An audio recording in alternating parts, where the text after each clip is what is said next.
Hello and welcome to another edition of Under the Microscope. I'm Michael Young. Thank you very much for joining us and for letting us into your homes and into your communities. This evening we're going to be having a discussion with the Member of Parliament, Mr. Joseph Hamilton, for the People's Progressive Party Civic. We're going to be discussing issues with respect to elections 2019 and Guyana's elections preparedness in general. Mr. Hamilton, welcome to Under the Microscope. Thank you very much, Michael, for having me. It's always a pleasure to speak to you because you're one of those gentlemen that we young people regard as coming from the old school. Thank you very understanding the political system, dynamics, and how it works. First of all, tell us a little bit about what you've been up to, in the National Assembly and across the country in terms of your political work. Well, the 11th Parliament, I was assigned to shadow, as you want to call it, the Ministry of Business and the Minister of Business. Of course, that was a difficult task because the minister has been like the Flash. Basically, there's nothing to shadow because he really wasn't doing anything, and the ministry wasn't doing anything. So, but that was my task, and of course, political work continued.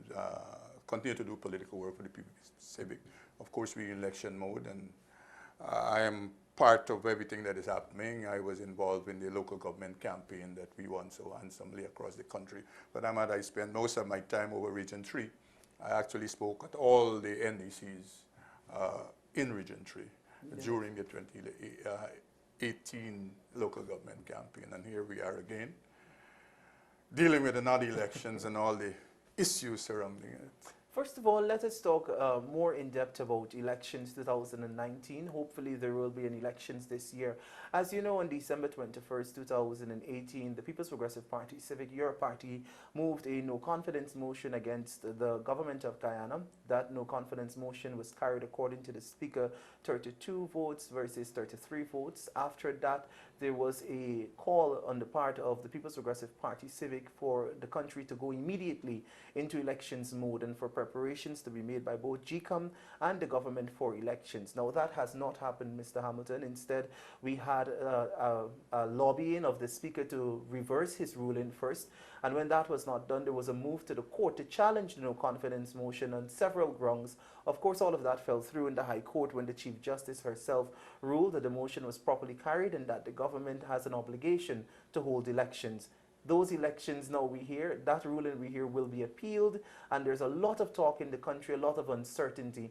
Now, first of all, you are a former member of the People's National Congress Reform. Tell us a little bit about the psyche of that party when it comes to elections and preparing for elections that they possibly will not win or cannot win, given the political dynamics that are taking place in the country at this point in time, especially, Mr. Hamilton, after their 3-year term in office. Yeah, two things. I was telling a colleague just the other day that the People's National Congress, it has an ideology. The ideology is bullyism.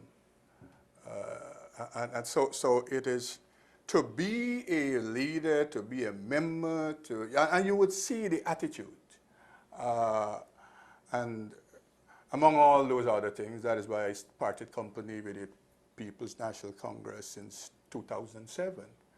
And 2011, people came to me and sought to lobby me to support Mr. Granger. And I under no uncertain terms, I indicated them, I will not, because my assessment of Mr. Granger has proven to be right.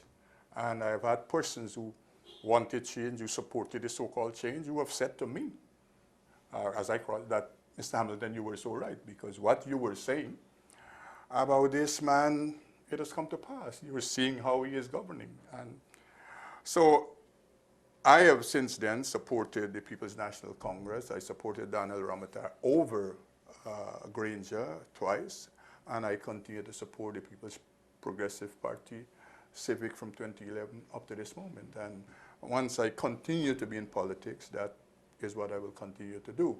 The other issue is regarding elections specifically, you asked, is a narrative created. Once the PNC is in a position where their assessment is they will not win any elections, they would always bring about uncertainty about the list. Yes. And that is what you see playing out there. So pre-elections, this uncertainty. basically to prepare for post-elections, to have a reason to go into the mode I just talked about, the ideological mode of bullyism. So that is what is playing out. And you would note, and viewers would note, the only elections, pre-election that the PNC did not question the list and how clean it was 2015. Why? Because they sensed then, and their assessment was, the fact that the AFC had joined up with them, they had a sense that they could have, slim as possible, they could have won. And therefore, it would not have been in their interest to question the list and the configuration of the list. But you check from 92, 97, 2001, 2006, 20, the whole attitude of the, and it's the same thing that is playing out this time. They recognize, they have a sense with all the bravado, they're talking to the people. You and I, we around this country, and we know how people feel about this government. Their own supporters. I'm not talking about people who don't support them. I spent a lot of time in south of the city, and I know what people are saying. People who were doing somewhat able to satisfy their lives and look after their children, today they're unable to do it. Small business people, whether they had a salon, whether they had a barber shop, whether they drive a taxi, they drive a minibus. You read the papers and you see daily. I mean, in my other life as a businessman, I check the Sunday papers. And when you look at it, you see long lists of things to be auctioned at the banks. I mean, people's property are being taken away, whether it be tractors and so. So the PNC, the other people are just followers. You note that my conversation is specific to the PNC. Yes. AFC and all the other minions are just followers. This is a PNC ideological disposition that is playing out. Ramjatan and the others are just there. They're just passengers that are there for the ride. And so the question about the list is a preparation for post-elections. That is the strategy. That is the narrative, that the invented narrative. Anytime there is a recognition that they would be unable to win an election, they cannot win elections. The difference this time, though, is that the chairman that is there was selected by them. It is not a chairman that was selected from a list from a PPP president. Yes. And therefore they find themselves, the narrative cannot be that forceful, if you note. It is not so resolute, because they're trying to work out how do we challenge GECOM at the same time not broadside and partisan.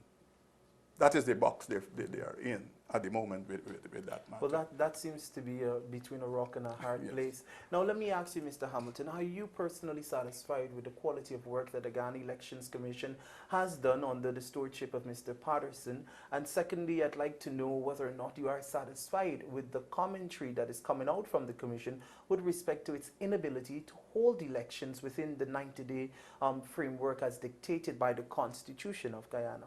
Let me say this just for information to your viewers and back up some. Michael, when I returned to Ghana in '91, the first place I worked in government service was the Elections Commission.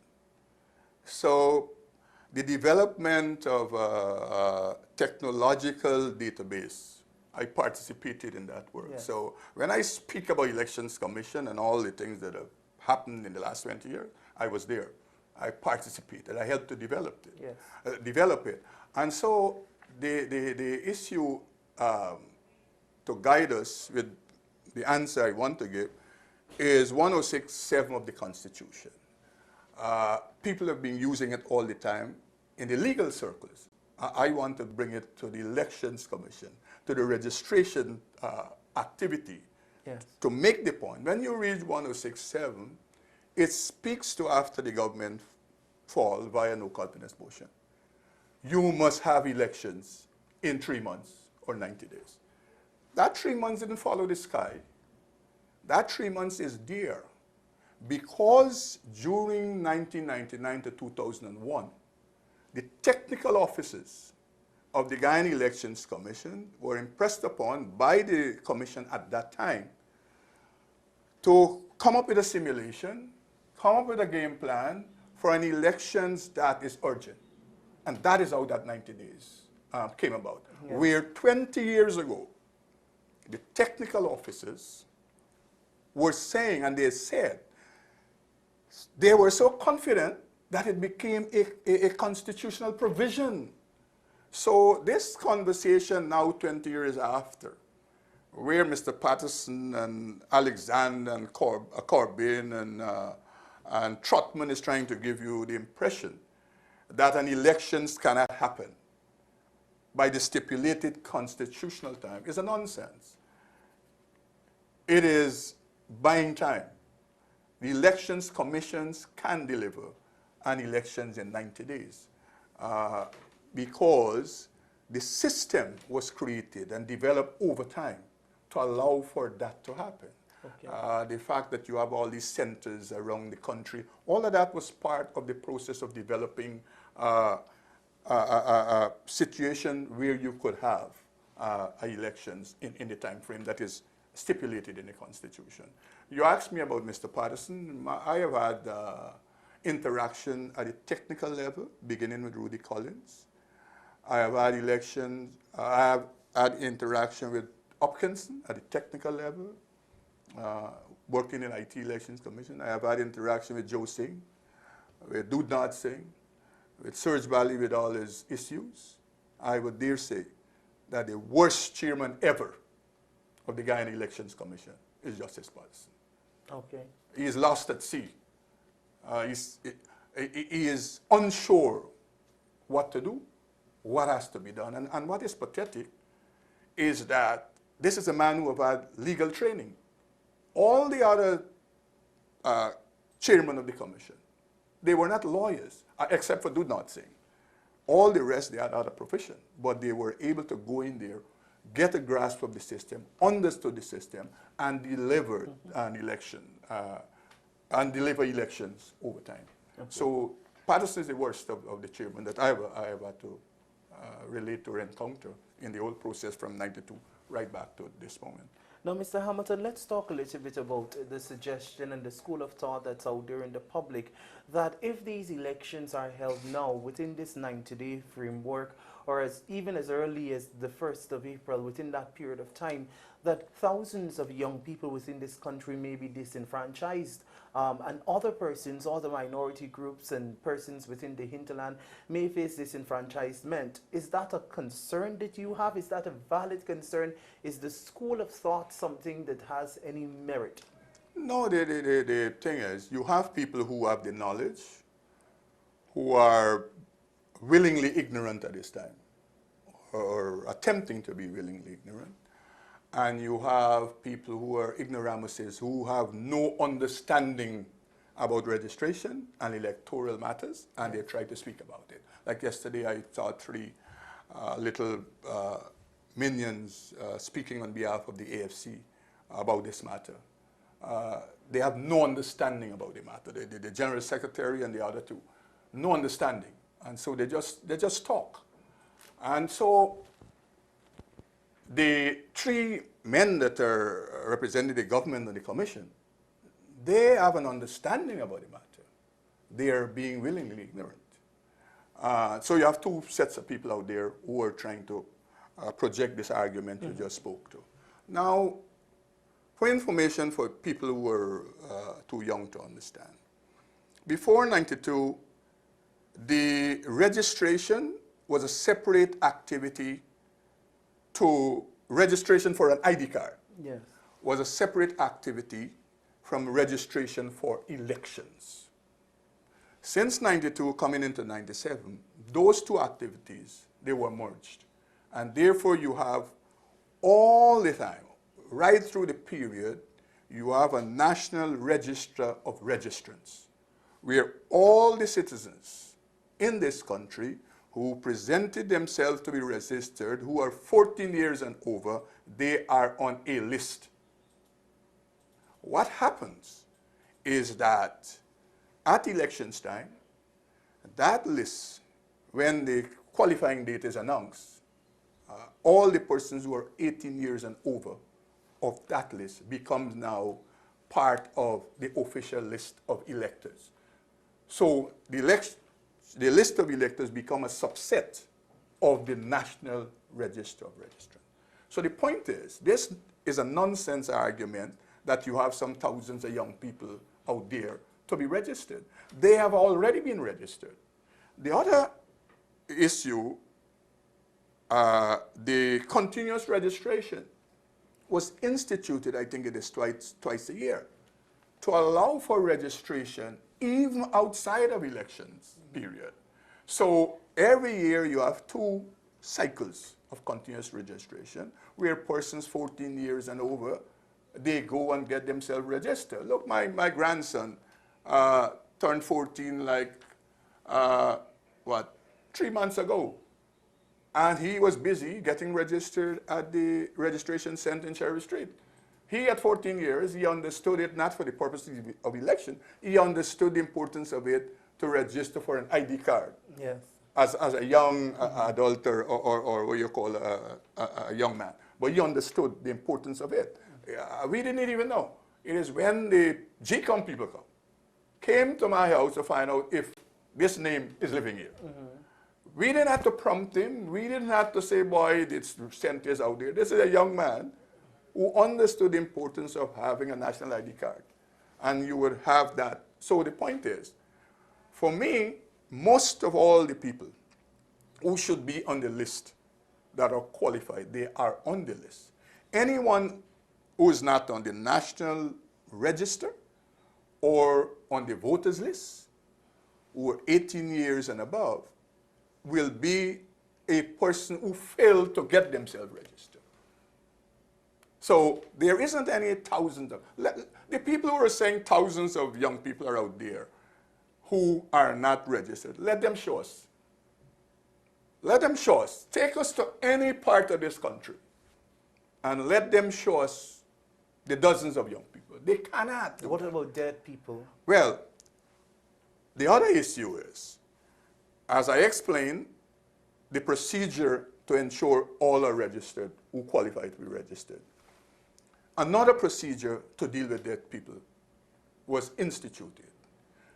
That is the facial recognition ID on a voter's list. Before 2006, I think, you just had a list. And so in the conversation, because of recognizing that the GRO wasn't that efficient, wasn't always, and never rather, up to date with the list of people who were deceased, to send it to GECOM to have them take those names off of the list. The commission, with political discussion from the political parties, agreed that this is the way we will deal with this matter until we can get over the inefficiencies of GRO. We will put a photo ID on the list at elections time. And so when you go to vote now, you will see your photograph next to your name. And that lists all the polling agents and whoever are officials of the election commission. They would have that list. So when Michael Young comes into and submit his ID card, and he say, I'm Michael Young, they can go on that list and they will see that the same photo, because it's the same photograph that is on your ID card, it's a replica of that same photograph that is on the list. So the issue about dead people, there is a procedure to protect against anyone voting for a person that is deceased. Then are you, quickly as we begin to wrap up, are you disappointed at the position of the Chief Elections Officer on many of these matters? The talk about tongue, if I can use that word loosely, is that he is someone who's knowledgeable of the Elections Act, understands the workings of GECOM, understands elections and what is supposed to happen, and he should really be the one advising the Commission that these elections are possible within the confines of the Commission. Should be knowledgeable, you see. Knowledgeable and should be knowledgeable two different things. What you have had over time is that most of the people who helped to build and create the system at a senior management level at the Elections Commission, they are not there anymore. Mr. Lowenfield just came into the election system, I think it's 2006 or thereabout, when Mr. Josing was the commissioner. Mr. Lowenfield came in there, I think, to deal with logistics manager or something like that. And that is how he stayed at the Elections Commission. The young lady that they just appointed as the deputy to Lowenfield knows nothing about elections and registration. And so she's the deputy, even though Lowenfield is unavailable. Here you have a woman who who has no understanding about this matter. I am telling you. You have people who are far junior, who have had experiences over the period working in the system, who far understand the system more than the person who is now the deputy chief. So you have had some political appointments there, and that is one of the major deficiency, because you have a lot of people who don't understand the system, who've never worked in the system. You see, most of the people who manage the system were persons who worked their way up into the system in times past. And so they had a total grasp of the system, registration, elections management. Now you have a lot of new people. And Mr. Lowenfield is knowledgeable because of the time he has spent. He has done some training overseas also about election management, and so he should know. But I suspect the politics is taking a hold of him. And therefore, he finds himself in a position where he knows what to do or should know what to do, but because of the political situation from the people who have influence over him or around him, he is not performing as he should be performing. And that is the situation you find. Where do we go from here, Mr. Hamilton? We're already in February.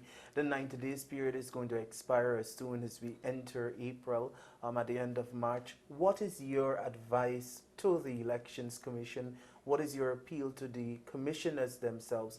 And what is the next step?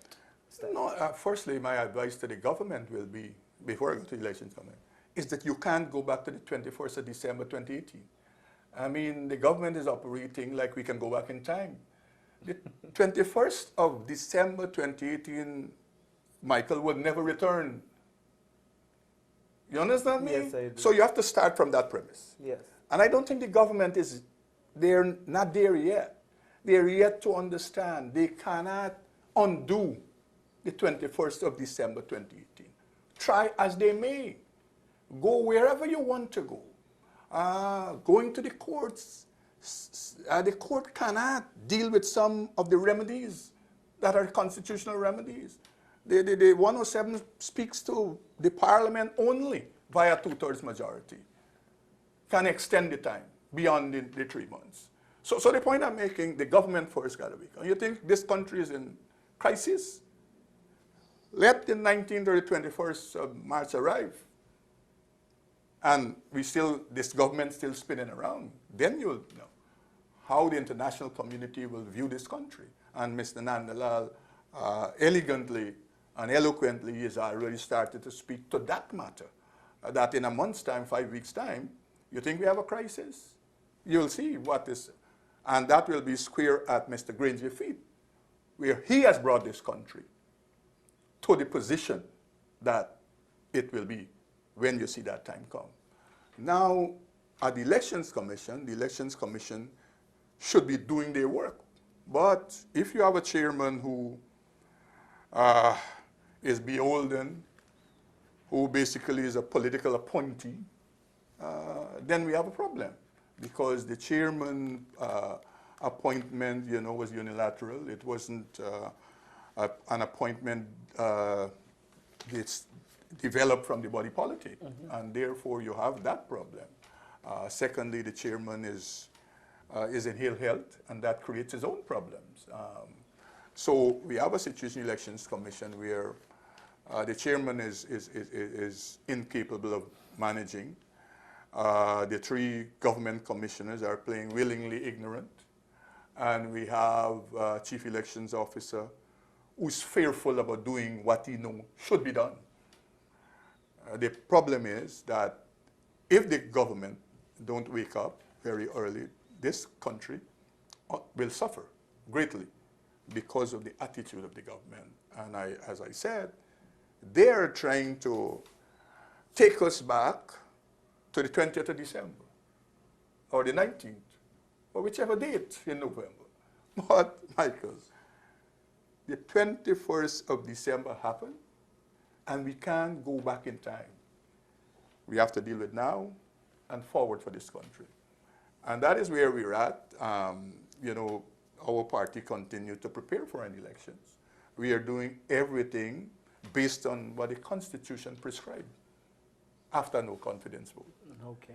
And that is where we're at this moment. Okay. Well, thank you very much, Mr. Hamilton, for sharing your views with me. I know we have some other things that we want to discuss. Maybe we'll have another program where we're going to delve into those issues and touch more on the technical aspect of the elections, of Guyana's elections preparedness, and of course to give viewers more in-depth knowledge about the workings of GECOM and what they should expect. And thank you very much, viewers, for joining us in this edition of Under the Microscope. I'm Michael Young. Do have a very good rest of the day. Goodbye. Thank you.